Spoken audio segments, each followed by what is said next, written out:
Hello and welcome to a special interview for The Wire supported by Glenlivet Books. Given the state of the economy, was Tuesday's budget the right budget for the country? That's the key issue I shall explore today with one of India's foremost economists, the country's former chief statistician and the country director of the International Growth Centre, Pronab Sen. Professor Sen, at the core of Tuesday's budget was a huge boost in capital expenditure to create growth. It's gone up by 2 lakh crore to a total of 7.5 lakh crore, which amounts to 2.9% of GDP. But in the last 24 hours, critical questions have been raised from 3 separate quarters that suggest maybe this is not real capital expenditure. It may even be some form of accounting. Let me put those concerns to you one by one to get your response.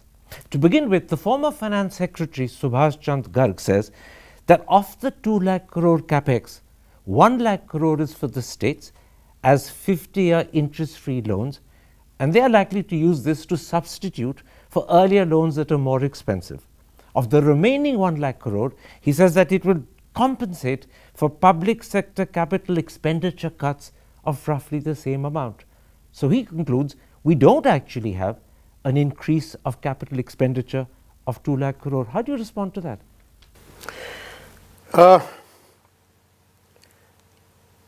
The real question, Karan, is that 1 lakh crore that has been earmarked for the states.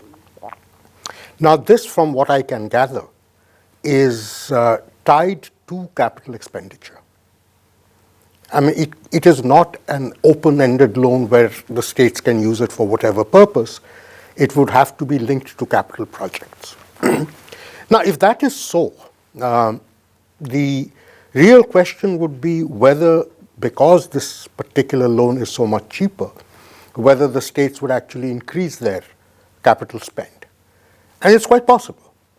If they don't, there is a possibility that they'll do some of it, and some of it they'll use to actually reduce the market borrowings. Then, of course, the number would be lower. But in a purely accounting sense, showing that 1 lakh crore as capital expenditure of the central government is correct, because the convention on that is that anything which is given as a loan is a capital expenditure. Anything which is given as a grant in aid is a revenue expenditure. But this is where the interesting question comes up. If you look at the budget, there is an item which says grants and aid for capital formation, and is being included in the capital formation of the central government. Right? You can't have it both ways. So there's double accounting in the budget? There's not double accounting. The point is, if you follow the budgetary classification principles, then grants and aid are revenue expenditures of the central government, and loans are a capital expenditure. Right? Now, what they've done is that they have taken the grants in aid and then said for capital expenditure and counted it as capital expenditure of the central government. It's a capital expenditure in terms of the economic classification, but not of budgetary classification. That's a very interesting point you're making. But the more substantive point, if I can put it like that, is the question mark whether the states will actually use these loans or not. They may use them, and or they may not, and the extent to which they don't, it won't actually translate into capital expenditure. And the second thing you said is there is a possibility that some states may substitute this cheaper loan for more expensive loans. That's and right. there again, it won't be capital expenditure. So to an extent, Mr. Garg is right. Well, to an extent, he's right. But it's a little more complicated than that. You know, this loan to the states is a poison chalice. Why? Because under the Constitution, if any state government owes the central government any monies, then the state has to seek permission of the central government for any form of borrowing. In other words, the states will tie their hands if they use for this the next money, 50 years. Which is another reason why they may not use it. Well, that's a question. That depends upon the state. Absolutely. But this Yes. simply raises further question marks No, about whether it will be used. Well, now this is the thing. It depends on how the states are interpreting it. There are some states who are so deeply indebted to Government of India that for them it doesn't matter one way or the other. There are other states who are on the verge of actually graduating out. And they may be very concerned. They may be very concerned about this. So now, in fact, we have two reasons for believing that this 100,000 crore being given to the states as interest-free loans may not be used. A, because some states may not want to tie their hands for 50 years ahead. Secondly, some states may use it, but actually use it to substitute for more expensive loans and thus reduce their costs. Yes. And some states may use it as a top-up. Absolutely. That possibility. Okay, so Mr. Garg has raised serious concerns. We just don't know how much they will materialize, but these are genuine question marks. Yes. A second concern this time has been raised by the Finance Minister of Tamil Nadu, Mr. Thiaga Rajan. He's talking specifically about the 1 lakh crore being made available to the states. He says this is actually going to compensate for a series of cuts in grant allocations under various heads that the centre used to make and now he claims has stopped making. So once again, his words were, this is actually accounting, and he actually called it sleight of hand. Well, it's not accounting. I mean, this is where we need to go into the budget in a little more detail. And let me try and give you a feel for what is happening. So if you listen to the speech carefully, the Finance Minister gave a very strong impression that this was an investment-oriented budget, which is what was needed to pull the country out. What was not mentioned is that revenue expenditures have actually been cut. And if you take out the interest payments and the salaries, wages, and pension liabilities of the centre, all other forms of revenue expenditures have actually been cut in nominal terms, which means in real terms they've been cut even further. Right? Now, having been in government for many years, Karan, let me assure you that the way this almost always works, whenever there's a cut, it will fall on what are called the centrally sponsored schemes, which are schemes funded by the centre but implemented by the states. This is the point Mr. Thiaga Rajan is making. Which is the point Mr. Thiaga Rajan is making, saying you've got this whole slew, I don't know how many of them are existing now. There used to be 130, I think there are 80 or 90 of them now. There'll be a cut across the board, and fairly substantive cuts. Now the question is, the states implement these schemes. So the locals, the people of the state will hold the state government responsible. Not the centre. Not the centre. So there's a political catch here too. So there's a political catch here. And since the states will be held responsible, the states will feel it incumbent on themselves to make sure that on the ground there is no cut. And this is one reason why they will take the loan to use it to make up for what the centre is not giving. That loan. That loan will then get earmarked for capital expenditure. They will use the normal market borrowings to top this up. Which means they'll increase their costs. Yes. But there's a real sense here that Mr. Thiaga Rajan is right. What the centre is giving with one hand, claiming to be loans for capital expenditure, it's cutting, on the other hand, from revenue expenditure that is an allocation for schemes that the states implement. This is right, but I don't know what the magnitudes are. We do know 1 lakh crore here. We don't know how much. We don't know how much there. But nonetheless, in principle, Mr. Thiaga Rajan is making a very valid point. Yes, of course. That you're giving with one and taking away with the other, and therefore the extent to which... And you're taking away a grant and substituting it by a loan. Absolutely. That's another point he made. Yes. Although this is a loan to be repaid without interest over 50 years, and therefore Yes. inflation will probably reduce it to a very small amount. But Yeah. it's still, in principle, a conversion of a grant into a loan. Into a loan. So you're also saying that not only are there serious questions raised by Mr. Garg, the former finance secretary, there are also serious questions raised by the Tamil Nadu Chief Minister, Mr. Thiaga Rajan. He also has a good point. Yes, he does. Let's then come to a third set of questions raised this time by a member of the Prime Minister's Economic Advisory Council, Neelkanth Mishra, in an interview to Bloomberg Quint. He's categorically said that out of this 2 lakh crore increase in CAPEX, actually only 65,000 is CAPEX, 40,000 is in fact off-budget expenditure which has been brought on budget. He's talking about the NHAI, the National Highways Mission, as well as the Prime Minister's Awas Yojana. And as for the 1 lakh crore going to the states, he says there's a very good chance they may not use it at all. He says they may not use it because anyway, the states are sitting on reserves of 3 lakh crore with the RBI. Now, do you think there's truth in what he's saying as well? Well, there is, I think, certainly an element.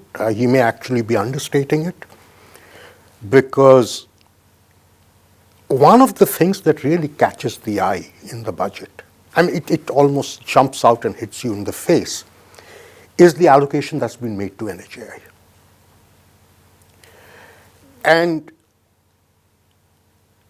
I cannot for the life of me think of how the NHAI would be able to spend that quantum of funds within the next 1 year. It's simply not possible.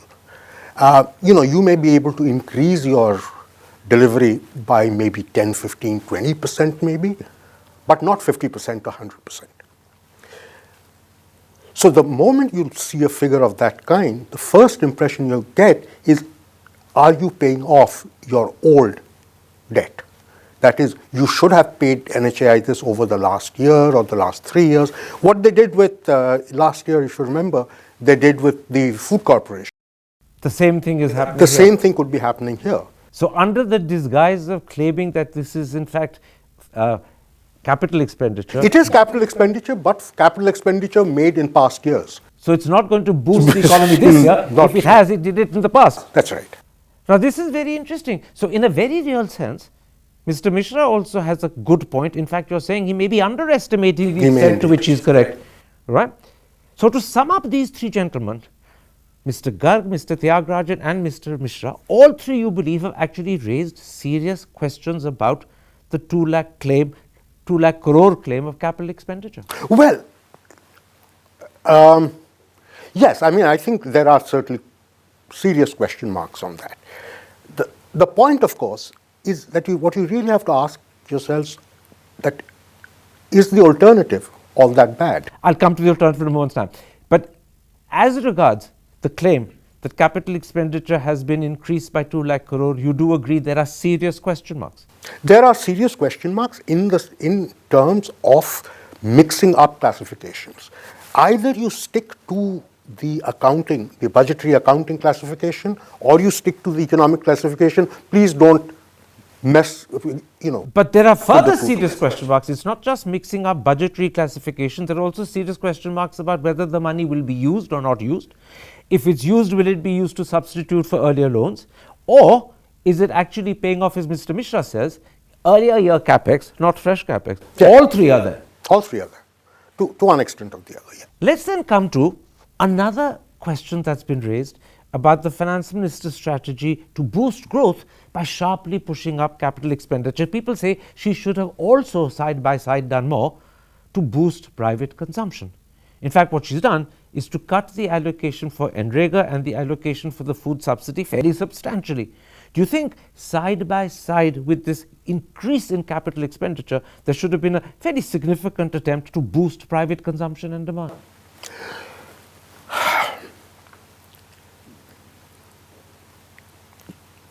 Karan, one has sort of mixed views on this.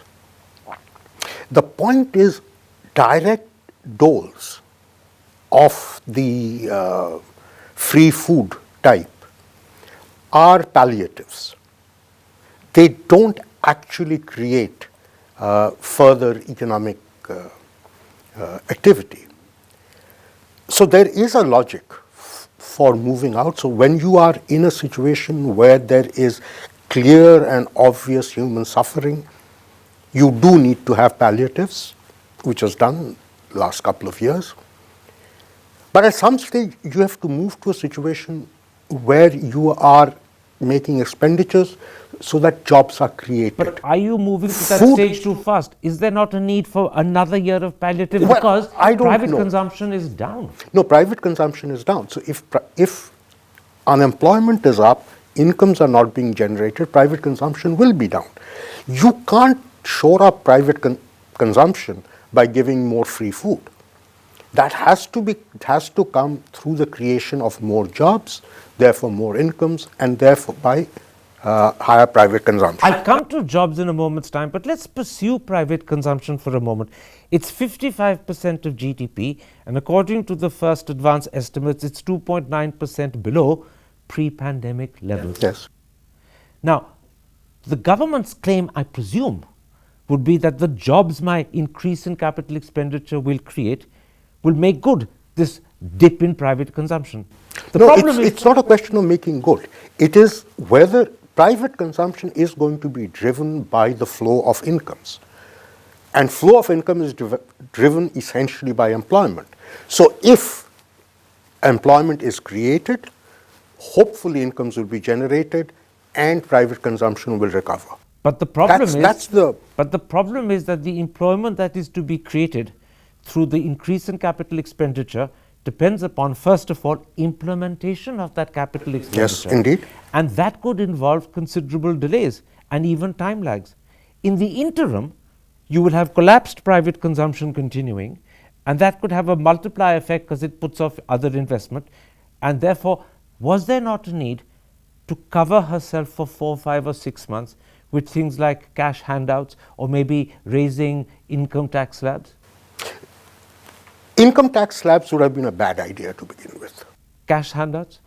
Now, as far as cash handouts are concerned, everything depends, I think, on whether or not you're seeing a crisis in consumption. We are seeing a crisis in employment. I mean, that's pretty clear, and that spills on to consumption. I am not sure that we are in a situation where that sort of cash handout is necessary. As far as the free food is concerned, that can be continued because frankly it costs the government very little. So, in fact, it is probably cheaper to hand the free food out than let it rot. Than let it rot in the FCI go down. So, if I understand your answer correctly, you don't believe the way to boost private consumption at the moment is by giving cash handouts, and it's certainly not by raising income tax slabs, but it could be supplemented by continuing with free food for 4 or 5 months. It's carrying on till the end of March, as far as I know. Yes. You perhaps would have extended it, perhaps till They can still do it. I mean, I don't think there's an issue in doing that because the budgetary implications are minimal. So you're quite happy that the No, it's not a question of happy. Let's face facts. If you give a cash handout, then certainly you will boost private consumption because that money will get spent. Absolutely. Right. The point is that where do you take it out of? Now, if you take it out of something which is creating economic activity, then the net result may actually be deleterious. I think I understand you. Given that you have a limited amount of money that she can spend, she can't allow the fiscal deficit to keep rising forever. So given that there's a limited amount of money, which is the better priority for spending that money? This is increasing CAPEX or cash handouts that push up private investment? The problem is simply this, and I may have mentioned it before, I'll mention it again. The increase in capital expenditure will create jobs, that will create demand, but because it depends upon implementation and because there will be a delay and there could be time lags, and in India, those delays can last for a year even. Well, it can last longer than that. For that interim period, should she not perhaps have found a way of slightly reducing the CAPEX increase to say 1.5 rather than 2 lakh crore and putting 50,000 into boosting private consumption for that 6-month period before jobs are created from CAPEX? Karan, this takes us back to your first issue, which is that 2 lakh crore, you really need to split it up into 2 parts. 1 lakh crore which is going to the states, and I'll come back to that. The other 1 lakh which is for various central stuff, right? Now, there also, as per the other commentators, it's not even 1 lakh, it's much less than that, 60, 65 somebody said, I would say probably lower than that. The thing is that it's the additionality which takes time. The really important thing is, are ongoing projects, capital projects, are they being fully funded? And, we have an unfortunate track record of not fully funding our Now they will be. I don't know. But they should be. No. This is where politics comes into the picture. Economics would say, fund them first, they are on the ground, they're not just paid ready, they are on the ground, get them completed. You can get that money out very quickly. You can create the demand very quickly. But if you look for new ones, if you look be a for huge new ones, delay. it's going to do exactly So what you you're said. adding another wrinkle, which is the boost to CAPEX will work perfectly if you use it for already existing projects which for one reason or another may be stalled because they're already on the ground. You can very quickly fund them, there's no delay. But if you start creating new projects, Yes. because politically that looks more appealing to politicians, then there will be a delay and then there will be a lag before private consumption This is starts right. going up. But broadly, in the debate between should she have prioritized CAPEX over private consumption, you're actually saying she took the right choice because private consumption is a dole, it doesn't create anything, it simply tides people over, it's a palliative, whereas boosting CAPEX would create new growth and it would set a floor for future years as well. That's right.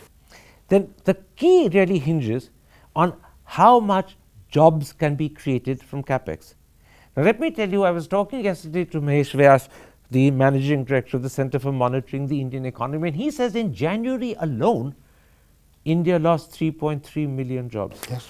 As a result, the employment rate, which is much more important than the unemployment rate, has fallen to 37.2, and labor participation after years has dipped below 40%. So clearly, there is a crying need to create jobs in India. There is absolutely a crying need.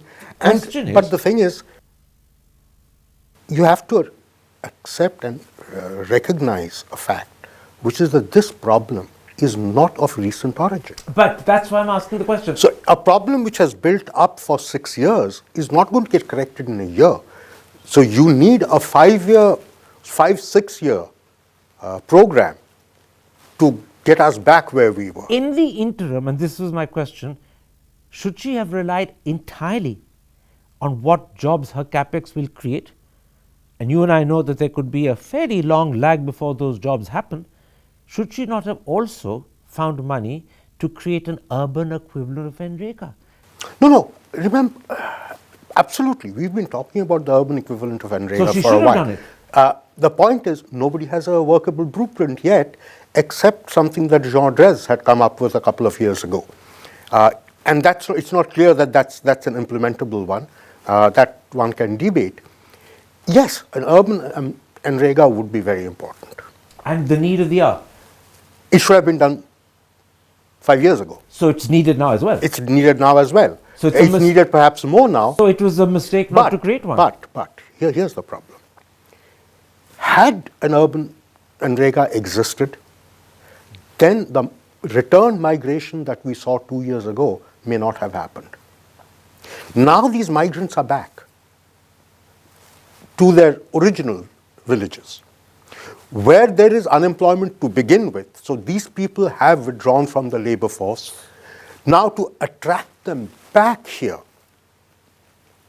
an urban MNREGA is not going to do it because they would have access to rural MNREGA. Okay, what you need to attract them back here is actually a boost to MSMEs and the unorganized sector. I'll come to that in a moment's time.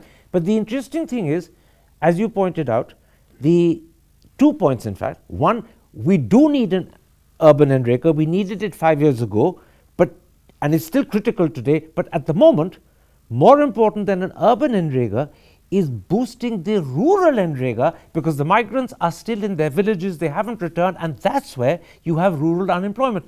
But rather than boost MNREGA, I'm talking of the rural one, she's actually cut the allocation, if you compare RE to BE, by 25%.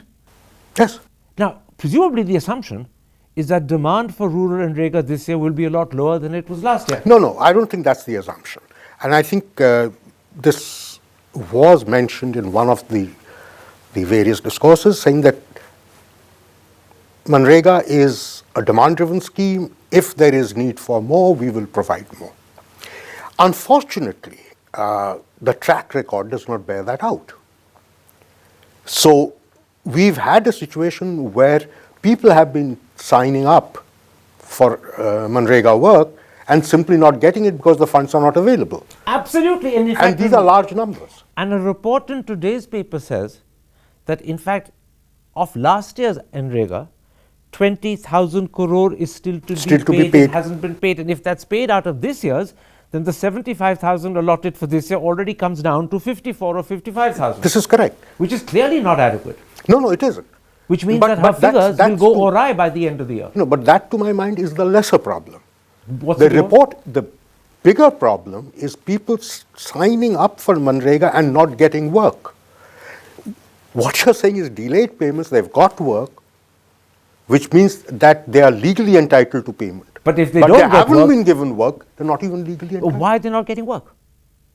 Because the clearances have not been given. Now, whether this is a problem at the state government end, which is they haven't been able to set up the works, or it's a problem from the center, which is the states have accumulated too much of MNREGA liabilities, which the center is supposed to reimburse. But then let's sum up the situation as far as jobs are concerned. You agree that there is a critical need to create jobs. Yes. The jobs that are going to be created through the boost in CAPEX could take quite a while to happen because there will be delays in implementation. Meanwhile, or there may not be. As I said, if there are new projects, there would be. Absolutely. If there are existing projects. So chances are there will be a fairly long delay because governments are keen on new projects rather than old projects. Yeah. But an urban MNREGA which we needed 5 years ago is not really the need of the hour because the migrants aren't here, the migrants are back in their villages. You have huge unemployment in the villages, but when you need to boost the rural MNREGA, she's actually cut it to 75,000. This is right. And we now know that of that 75,000, 20,000 will be used to pay for last year, and therefore the 75 will become 50,000. So the truth is, we have a crying hunger for jobs, but we do not have a way of creating those jobs quickly. We have to wait in the hope that the CAPEX will work, and secondly, that the CAPEX will be used on old projects, not new, because that will increase the delay. Well, some new projects can be taken up.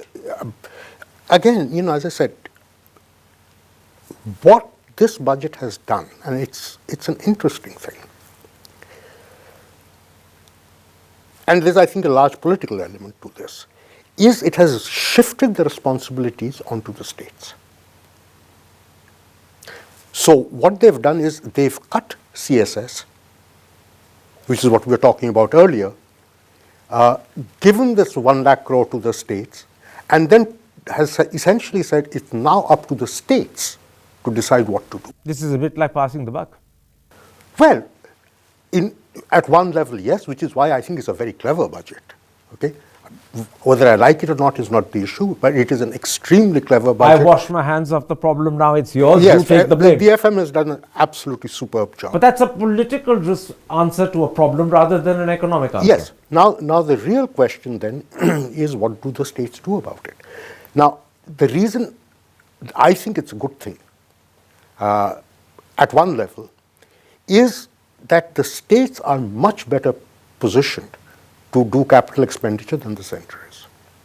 Number two, the kind of capital expenditure the states do is far more employment intensive. Absolutely. Than capital expenditure and that that takes us back to the discussion we had about whether the 2 lakh crore increase in CAPEX is real or not. It all depends upon whether the states use it, how they use it, or whether they substitute for it, right? But the point is, as far as people who want jobs are concerned, there's not going to be an immediate answer because rural MNREGA is not going to rise to the occasion. Urban MNREGA is not necessary today, although it should have been created 5 years ago. And any jobs that are being created out of CAPEX could take a while, particularly if they go for new projects. If they go for old ones, maybe it will happen faster. But we're going over that again. I'm just repeating it. No, this is true. But again, the political element of what you're saying is that the people will hold the states responsible. Absolutely. But the people in the meantime will be without jobs too. They will be with the jobs, except it will be, the center is going to say, I understand. The money has been given. It's very nice that people will now know who to blame for the fact they don't have jobs, but their bigger concern is they don't have jobs. Yes. And that problem of not having jobs is not going to be immediately or easily addressed. It will continue. It all depends on how that CAPEX is used. Yep. And it all depends on what it's used for. Sure.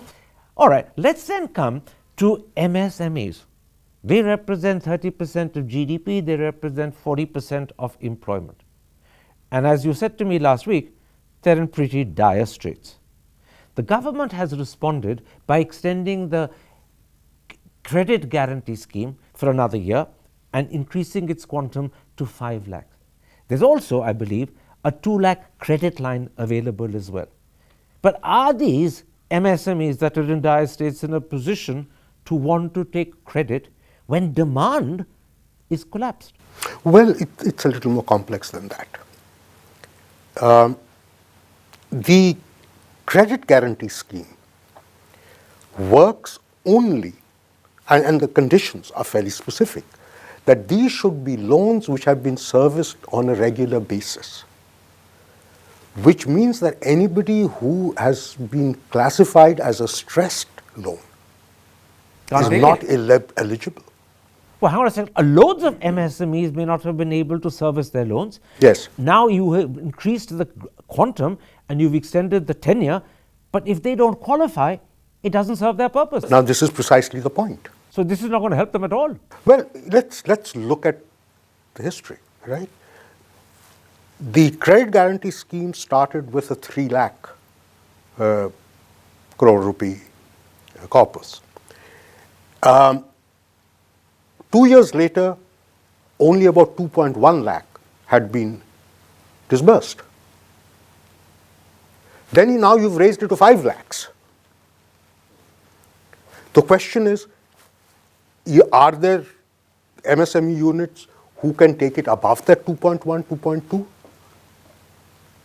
This is a very interesting answer, because what you're saying is that on paper it looks is that she's made available a credit guarantee and increased the amount, but if the people for whom it's intended don't qualify because they haven't been able to service their loans, then it's a meaningless offer she's made to them. Well, it could be, yes. I mean, it very definitely is, because if you don't qualify, it doesn't matter what loan you're being offered. My suspicion is that the problem today is very different from what it was 2 years ago or even a year ago. Which is what?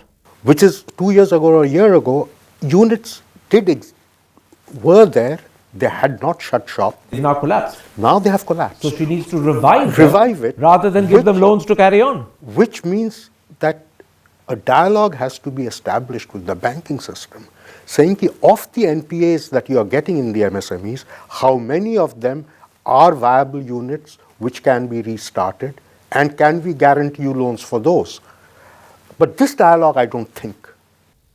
Not only has it not occurred, it's not envisaged in terms of what she said in her budget either. No, it wasn't. It wasn't specified then. So then, just to sum up this particular bit, what she's offered the MSMEs may not be of great use to many of them. Their dire straits will continue. Well, they're dead. I mean, they're not dire straits. They're dead. They're dead. And she hasn't got a plan to revive them. She's not resurrecting them. They will remain dead. No. So, as I had said, I think in last week, that I think we may need to wait for the next gen entrepreneurs. People who have not been classified as NPAs and the banks are willing to lend. This is not resurrection, but it's waiting for the next generation. Yes. Okay. So the MSMEs that are dead remain dead. Yes. Let's come specifically to an area that she has guaranteed 50,000 credit guarantee scheme specifically for them. She called them hospitality and related services. I imagine they include hotels, transport, communication, all of that. That section was 8.4% below pre-pandemic levels, and yet it constitutes something like 30.5% of all employment. Now, she's made available for them a credit guarantee, but if demand doesn't pick up, will they want to take extra credit on? Up to a point they may. If they are still alive and viable, to stay that way, they do have to incur certain expenses, particularly on their core staff. That lot will take the guarantee. That lot will take the guarantee, yes. But the lot that feel that they're not viable and they're close to dying will say thank you, but no thank you. So some of what she's offered, this critical section, may be useful, but for many it may not be useful. Yes, and everything ultimately, Karan, depends on us. I mean, given the way vaccination has proceeded, we may actually start going out a lot more and using these hospitality services much more intensively than we've done in the past 2 years. This is not something she can determine in the budget. No, this entirely depends upon you, me and others. That's right. But Absolutely. in other words, she's hoping that you and I will change our attitude, start going out, start eating. But you can't do that if governments keep imposing night curfews. No. Right? And But that's the states. Well, absolutely. So but back we go to the hope that these sectors, the service sectors we're talking about, will revive is partly based upon what she's given them in terms of a guarantee. Yes. But probably mainly based upon you and I changing our habits and deciding to go out and give them a life. Yeah, and vaccination. I mean, And vaccination.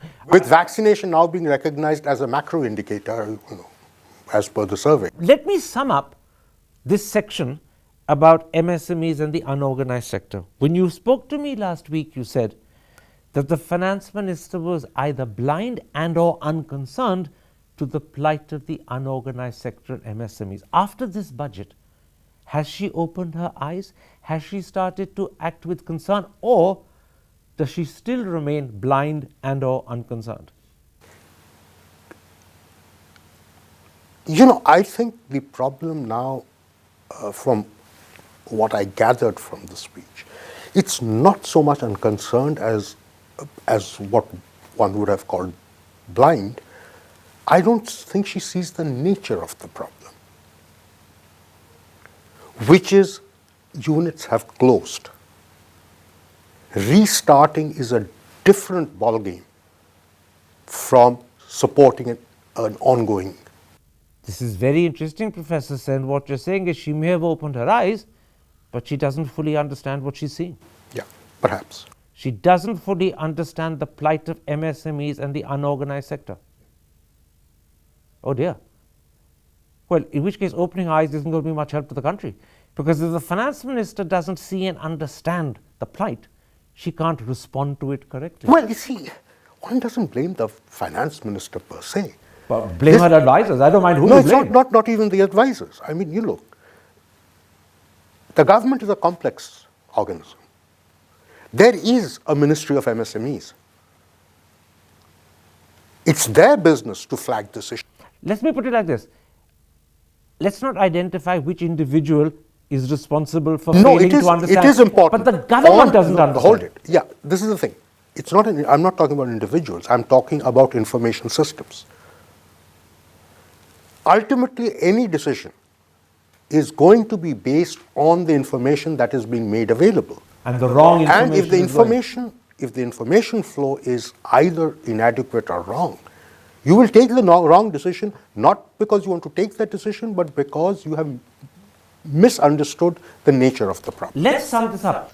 What you're saying is that the government does not understand the nature and problem MSMEs and the unorganized sector face. Are facing now. The government doesn't understand the problem MSMEs and the unorganized sector are facing now. We agree on that. Yes. Oh dear, that is depressing for them. Let me then put this to you. Last week you said to me that our economy was seeing a K-shaped recovery. The corporate sector was doing very nicely. It was zooming on the upper band of the K. The unorganized sector and MSMEs were doing rather badly. They were on the lower band of the K. After this budget, have the two arms of the K widened or have they narrowed? I think they've widened. They've widened. Yeah. So the two countries we're becoming is getting even clearer and more polarized. I think so. 6 months ago you said to me, and I'm putting it back to you, you said India is benefiting, Bharat is not. That continues. That continues, but again, let me put condition to it. Much is going to depend upon the states, because in this budget, entire responsibility for employment for the MSMEs has all been shifted. And that goes back to the conversation we had about the 200 crore, this is right. 200 lakh crore increase in CAPEX. It all depends upon how the states use it. And in turn, that is to do with the questions raised by Mr. Garg, Mr. Thiaga, Rajan, Mr. Mishra. It goes to that discussion. But if you look at the budget, for the organized sector, for the corporate sector, it looks good. So you're actually making the divergence worse. Rich India will get richer. Yes, and Poor India will get poorer. or at least just about limp along where it is. What an unfortunate situation. These are our brothers and sisters and fellow citizens, and a very sizable number of them, probably 70% of the country, are not going to benefit. Yep, that's the issue. If you look if you look at some of the data that the corporates are putting out, Hindustan Lever has had a very interesting comment to make, which says that rural demand is the weakest that it has seen in the last several years. And there's nothing to boost it in this budget at the moment. And even MNREGA is being cut, isn't it? Yeah, as I said, MNREGA, I don't know. So much, I don't want to make this political, but I'll simply add this almost irresistibly. So much for Achhe Din. Achhe Din are certainly there for the corporates and you and me, but for 70% of India, this is a continuation of Bure Din. But I won't make it political, I'll simply make that as a point. Let me come to other things, because I think it's also important. An area of great concern is health. Yes. Now, if you compare RE to B, the allocation has actually not changed at all. I think it's changed by about 1,000 crore at the most. Is this wise while a pandemic is continuing? And I'll add to that what she's done about vaccines. The allocation for vaccines is just 5,000. No, that's very clear. That is very clear what's happening there. There being vaccines? In the vaccine case. Last year, because of this complete mess that existed, the center actually bought the vaccines and distributed it. Okay? Now the entire responsibility Are the states? Is that of the states. So the states are going to be procuring their own vaccine. It's no longer going to be a centralized procurement and distribution. But then hang on a second. Some of this so-called 1 lakh crore being given to the states could be used to buy vaccines instead of CAPEX. It could be. We don't know what the state. Well, of that 1 lakh crores, it won't. It would be from the market borrowings.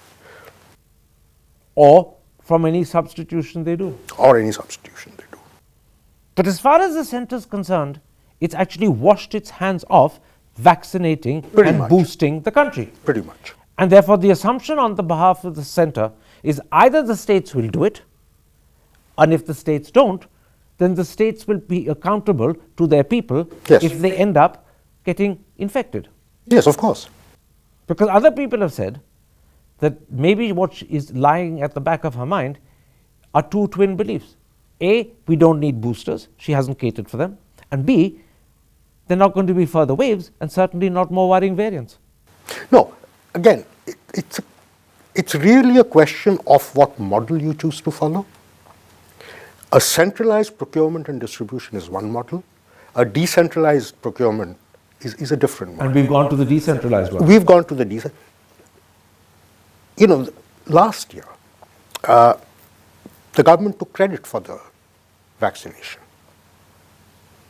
This year they've made no allocation for it. This year they've made no allocation. So what she's done is to indicate to the states without saying so that if you want to vaccinate your people, you pay for it yourself.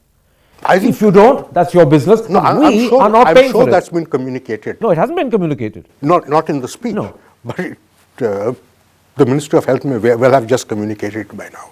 But if they've done it, they haven't made it public. But what you're saying is very interesting. As far as vaccinations are concerned, and that may be critical for the economy, because as you say, if an unvaccinated economy which falls ill is going to be in trouble.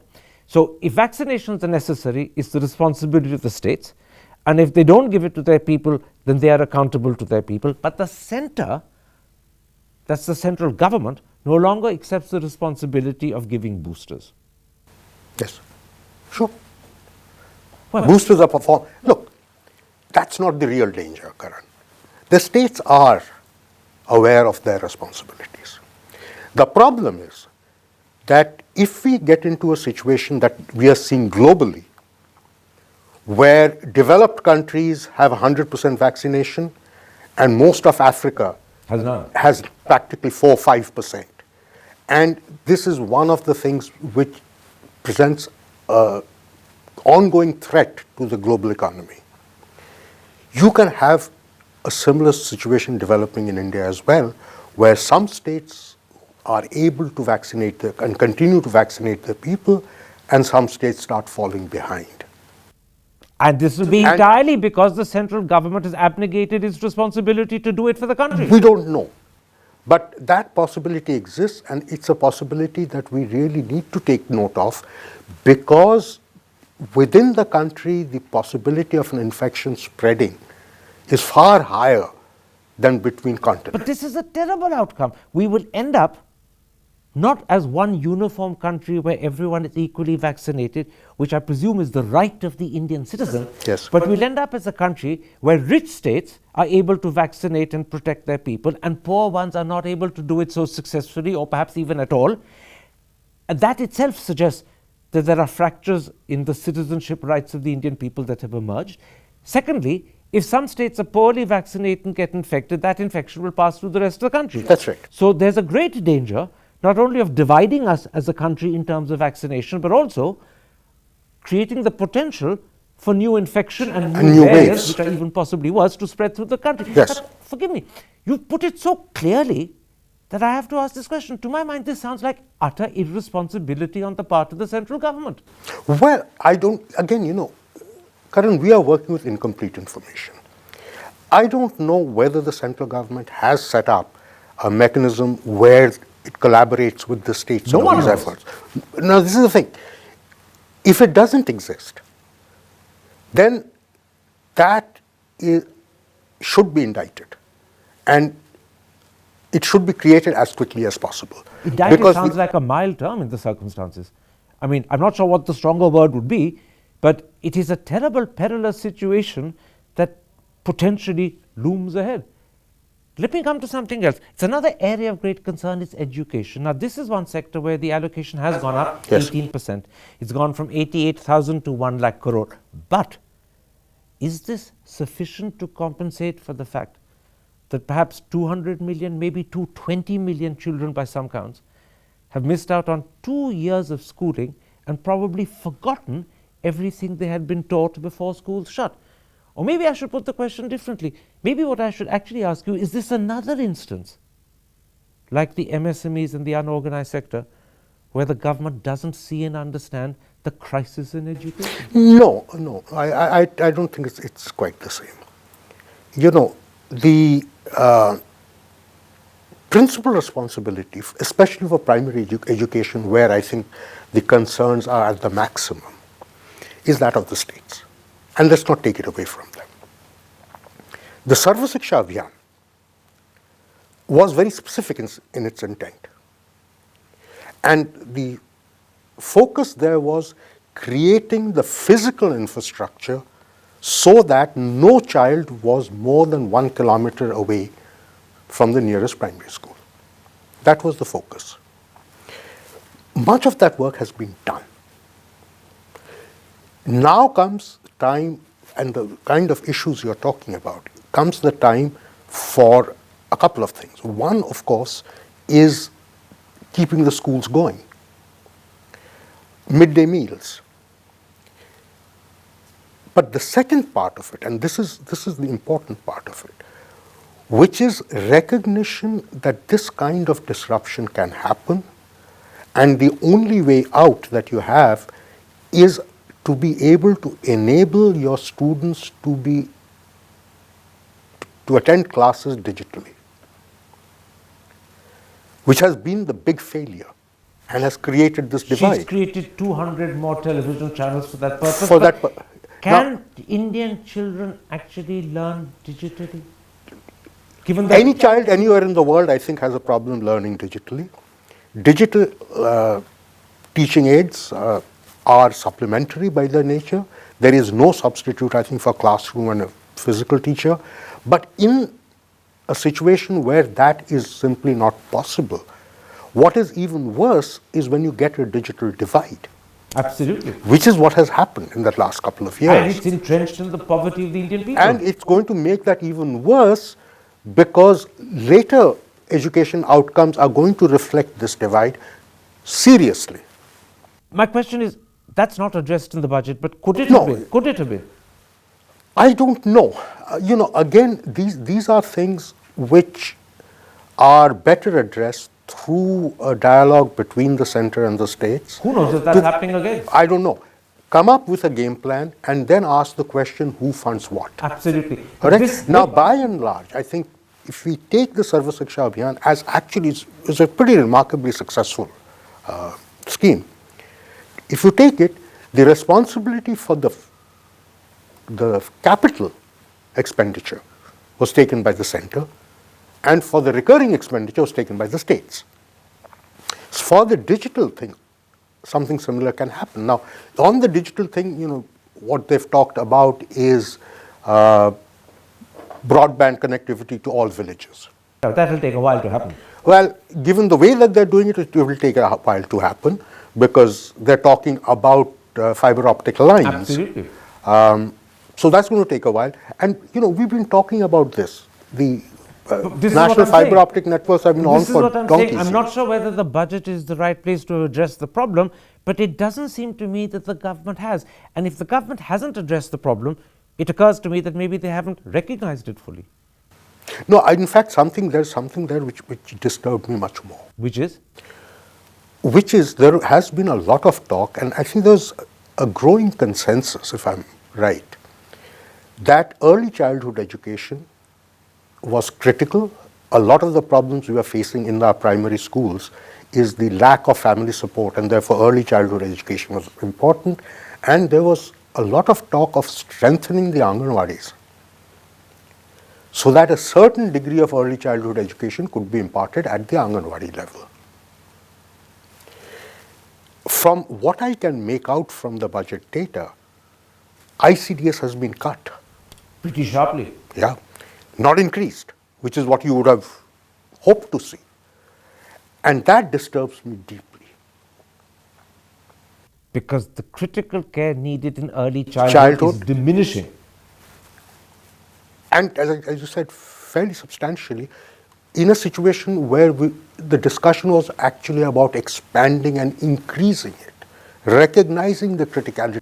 And this could have helped in terms of providing elementary education to children who otherwise can't go to school. This is right, and would be actually fairly employment intensive. So here we have a situation where the allocation is pretty substantial, it's gone up 18%, but the sort of thinking that's necessary behind it to make it meaningful, to ensure that you compensate for the fact that 220 million children have lost 2 years of schooling, that thinking either hasn't happened, or if it's happened, it ain't been shared with the great Indian public. No. Let's then, we're coming to the end of this interview, pull back to the broad picture of the economy.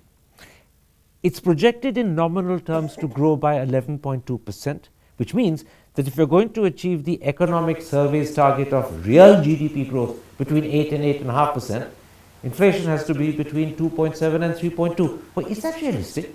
No. What is realistic? As I said, this is a very clever budget. There's been a lot of signaling, and this 11.1%, I think, is a signal.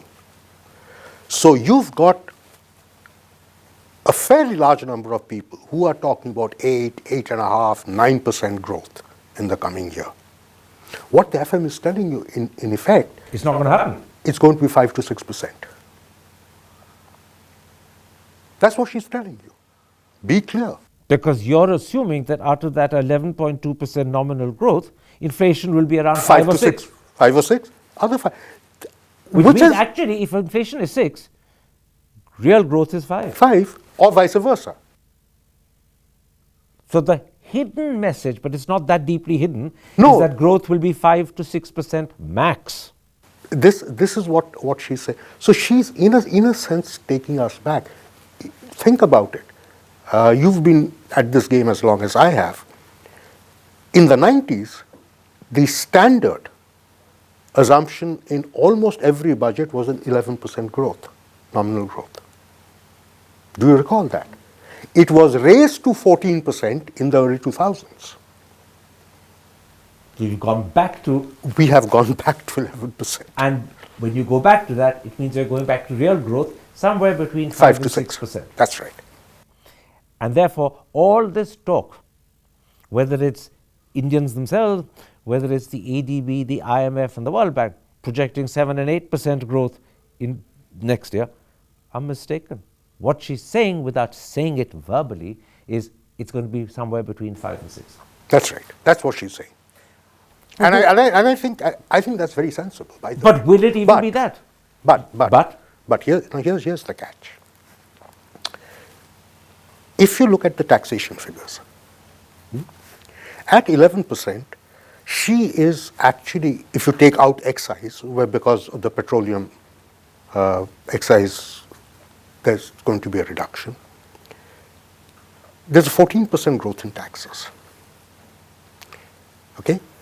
We haven't seen that kind of tax buoyancy in a while.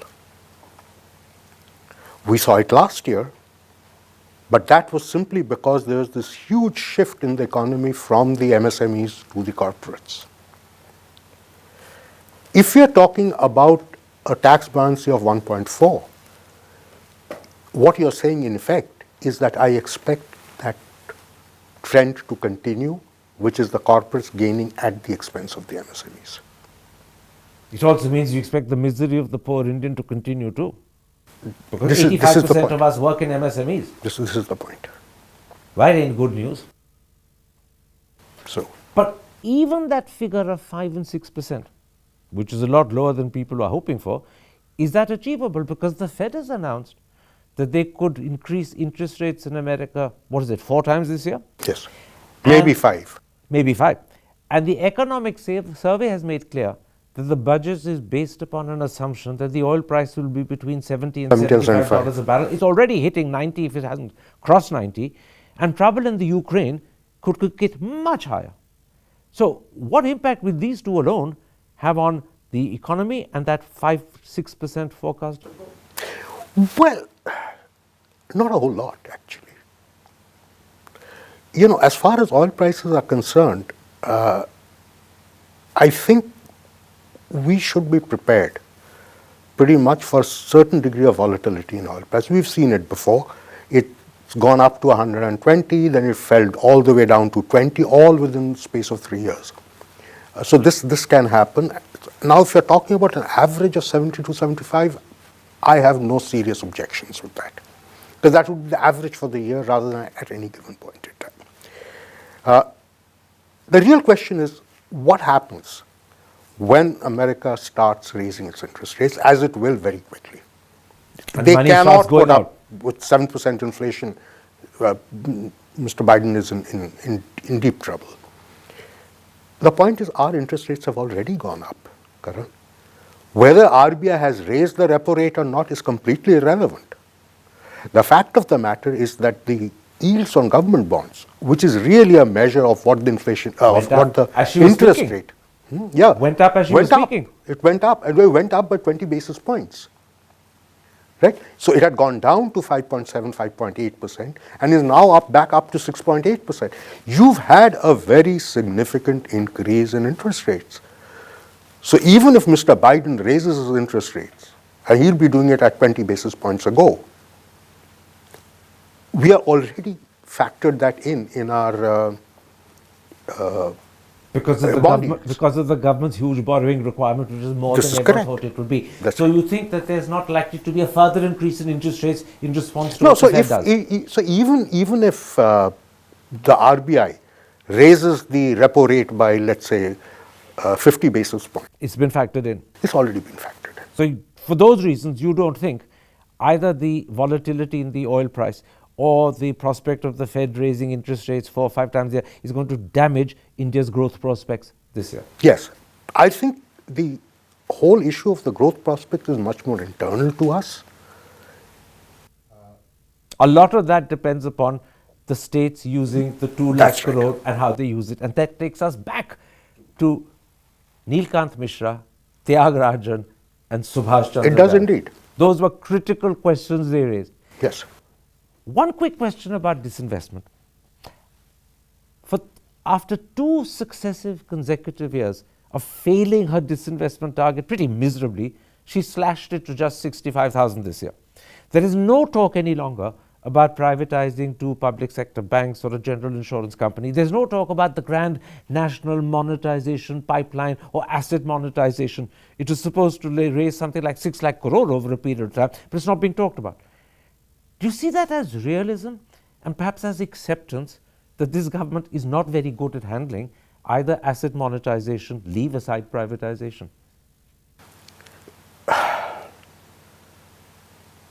Well, I don't believe that any government actively recognizes its own limitations. But what I do recognize is that if they have put these particular things on hold, I think it's a good thing. And let me try and explain the reason why. We are in a situation where we need private CAPEX to go up. Private investments have to go up. You need them to drive the economy forward. If you do a privatization or asset monetization program now, where the investment cycle hasn't started picking up, you're going to be taking investment funds away from new projects into existing assets, which means you're going to be delaying the investment cycle quite significantly. So it makes sense. It makes a lot of economic sense. Hold it up till such time as the investment cycle has started to pick up, and then go in for it. So maybe this is actually quite a strategically clever decision she's made. I hope so. Provided her thinking is the same as yours. Well, we all like to project ourselves. But there's an interesting point you made about private investment. We definitely need it to go up. The finance minister is hoping, she said so in so many words, that what she's done on the CAPEX front will crowd in private investment. Yes. But her borrowing requirement, which is kicking up interest rates, will be a disincentive for private investors because it's going to be more expensive for them. But more importantly, if her CAPEX expenditure doesn't get spent by the states, the crowding is not going to happen. This is right. Once again, that is the bigger danger. Yeah. Look, I think today we are in a situation where the interest rate matters less than the perceived growth in demand. And that in turn depends upon the CAPEX how effectively you are able to spend the money that you've allocated for public investments. Once again, the concerns raised by Bessers, Garg, Thiaga, Rajan and Mishra come to the forefront. If that CAPEX expenditure doesn't happen, or it goes into substitution, or for some other reason the states say this is in fact off-budget items coming onto the budget, then the crowding in of private investment won't happen. The increase in demand won't happen. The increase in jobs won't happen. In other words, the three questions we began with are fundamental to the success of this budget. Yes. But we come right to the end. Last week, you painted a pretty worrying picture of the state of the economy. Today, after seeing the budget, was this the right budget?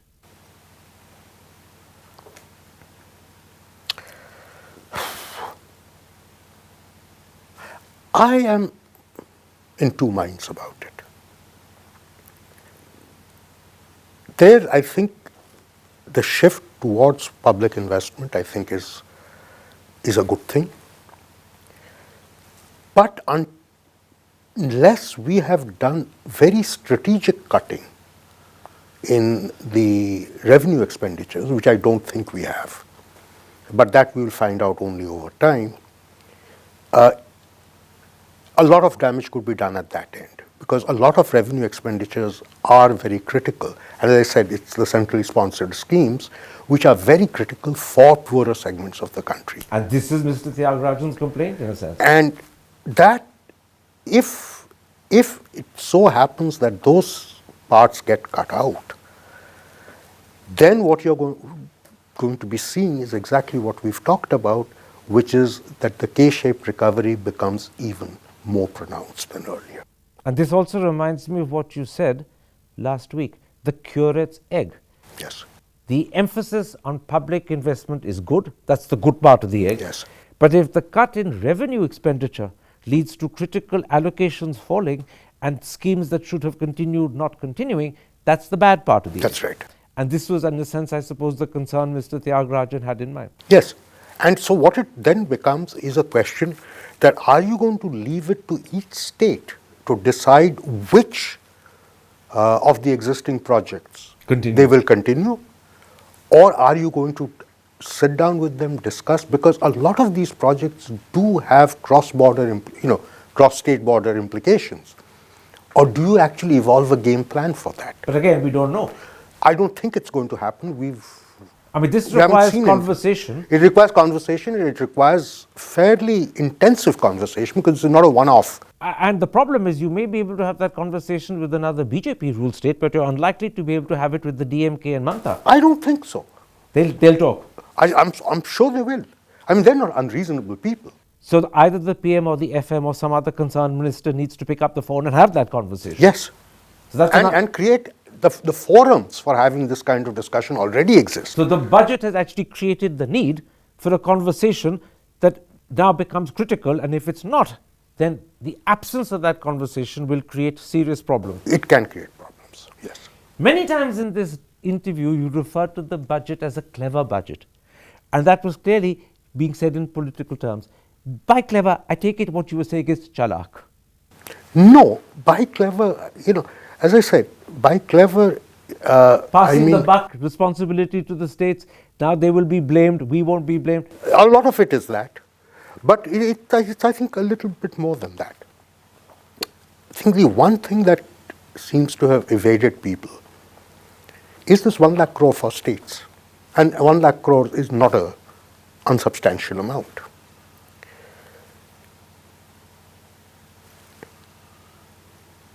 There is nothing that we know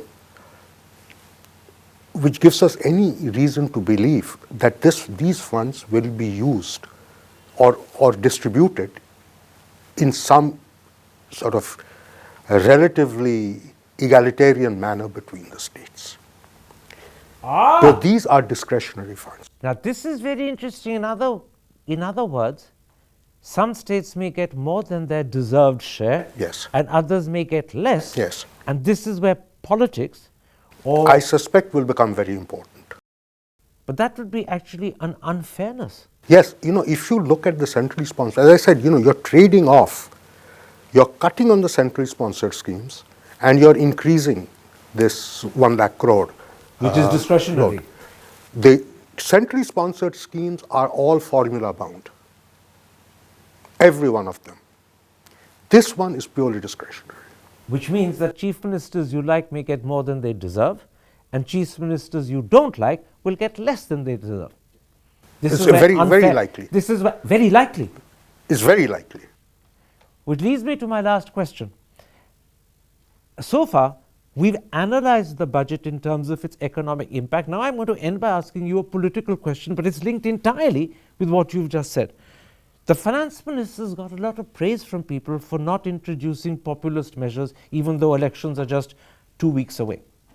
However, there is this discretionary 1 lakh crore, which, as you said, can be given more to chief ministers you like and less to chief ministers you don't get on with. Could this also be used for political purposes to entice and lure voters? Of course.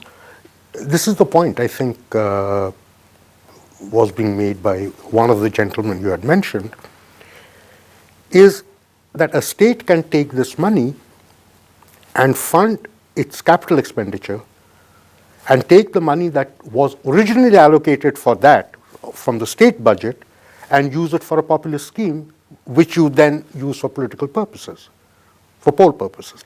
In other words, this 1 lakh crore has given the states the facility to substitute and right. use the money that is released for political purposes. That's right. The only question is, can they do it before the 1st of April? Because the budget only comes into effect on the 1st of April and elections are over by then. It doesn't matter. These can be announced. They can make promises They can on make the promises. basis of the substitution that they will then affect later on. That is correct. So there is a real political opportunity Of hidden course. in this Of course. 1 lakh crore. Of course. And the most critical state going to the polls starting later this week is Uttar Pradesh, which is critical to the BJP's survival in Delhi. Well, I don't know. But presumably, an intelligent chief minister would say to himself, I can make myself more attractive by making promises on the basis that this 1 lakh crore is coming. Yes. Very interesting. Very few people have thought of that. I'm very grateful to you for opening my eyes. I thank you for this comprehensive interview, Professor Sen. You're welcome. I think it will make people understand that a lot depends on how that 1 lakh crore is used by the states. If it's used well, you will have growth, you will have jobs, you will have demand. But if it's used for substitution, or if it's used to cover up for the fact that off budget is now coming on budget, as Mr. Mishra said, then you won't have that net result. And therefore, there are, as you said earlier, there are serious question marks about that 2 lakh crore additional CAPEX. We have to wait and see how those questions are answered. Yes. Thank you very much indeed. Take care. It's been a pleasure. Stay safe.